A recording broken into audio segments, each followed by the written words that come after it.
สบายดีเนาะวันนี้กลับมาพบกันอีกครั้งเนาะวันนี้ข้าพเจ้าจะมาสอนวิธีการสร้างโปรเจกต์ใน PowerPoint หรือว่าบทรายงานบทรีพอร์ต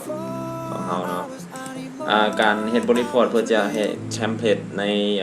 PowerPoint เขาให้มันงามเนาะให้มันงามให้มันดูดีให้มันเป็นตาดึงดูดดังที่ข้าพเจ้าได้เฮ็ดเป็นแบบอย่างเนาะว่าเขาเฮ็ดจังได๋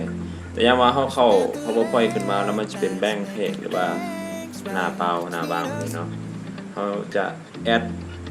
รูปต่างๆอย่างว่าหลายๆคนอาจจะเลือกแบบมันอยู่ในคอมพิวเตอร์ที่มันมีในแล้วนะเขาจัดหาให้เราแต่ว่า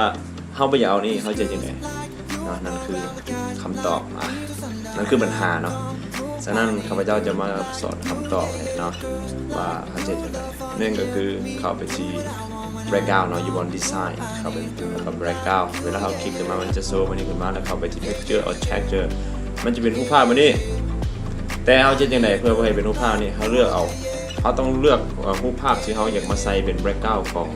เทมเพลตเขาก่อนเนาะแต่อย่างมาข้าพเจ้าจะเลือกเอารูปภาพตัวนี้เนาะเข้ามาเขาก็แอดไฟล์เข้ามามันก็จะเป็นแบบนี้เนาะส่วนพวกต่างๆนี่เขาอยากเอาออกก็ได้เนาะแล้วแต่ตัวนี้จะเป็นการเฮ็ดให้รูปภาพเขางามขึ้นหรือว่าแบ็คกราวด์เขางามขึ้นเนาะแล้วก็เขาก็เพิ่มท็อปปิกอย่างใส่เข้าไปแบบนี้ต่างๆแต่อย่างว่าบทรายงานเขียนใส่บทรายงานดีไซน์อย่างต่างๆ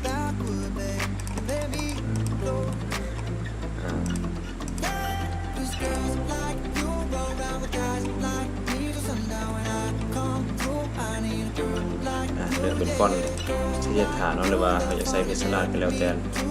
ตามที่เราต้องการเพิ่มสีไปตามที่เราเหมาะมากเนาะบทเราเป็นโน้ตขอโทษขออภัยบทรายงานเนาะบทรายงานแต่อันที่สองวันนี้เขามี2ประเด็นที่จะมาสอนก็คือวิธีการเอาโลโก้เข้ามาโลโก้ของสถาบันหรือว่าโลโก้ที่เขาอยากจะเอาเข้ามาในบทรายงานของเราเนาะแต่อย่างว่าตัวนี้เป็นแบบอย่างที่ข้าพเจ้าเอามาเนาะมันมี2อย่างแต่ว่าโลโก้อีกอย่างนึงแม้เราเข้ามาเราจะเป็นรูปขาวๆไปนี่เนาะมันจะเป็นรูปขาวๆซึ่งเข้ามามันจะเกะกะเป็นบ่เราเฮ็ดให้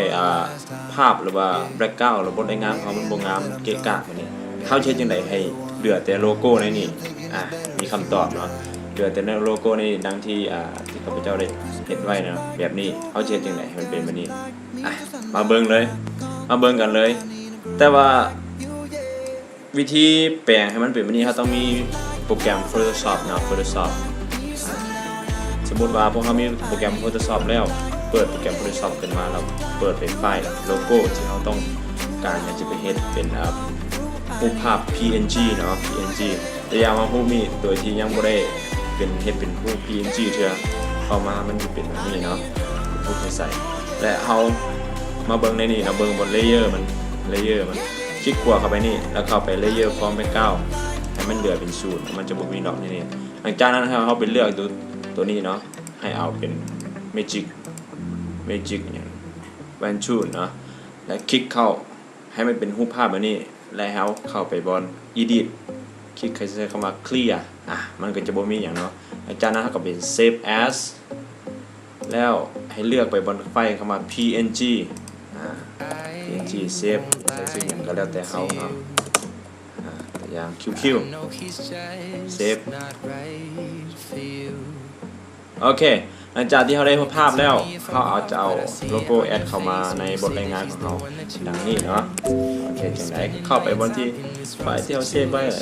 เมื่อกี้ไฟล์ของพระเจ้าใส่เดี๋ยวว่า QQ เนาะแบบนี้เนาะที่เขาได้ edit อยู่บนPhotoshop เนาะตัวที่บ่ได้ปรับแต่งมันก็คือเป็นตัวนี้เห็นบอกเดี๋ยวจะเกะกะเข้าใจเนาะมีอย่างถามเพิ่มเติมสามารถคอมเมนต์ได้ในวิดีโอทางลงนี้เนาะ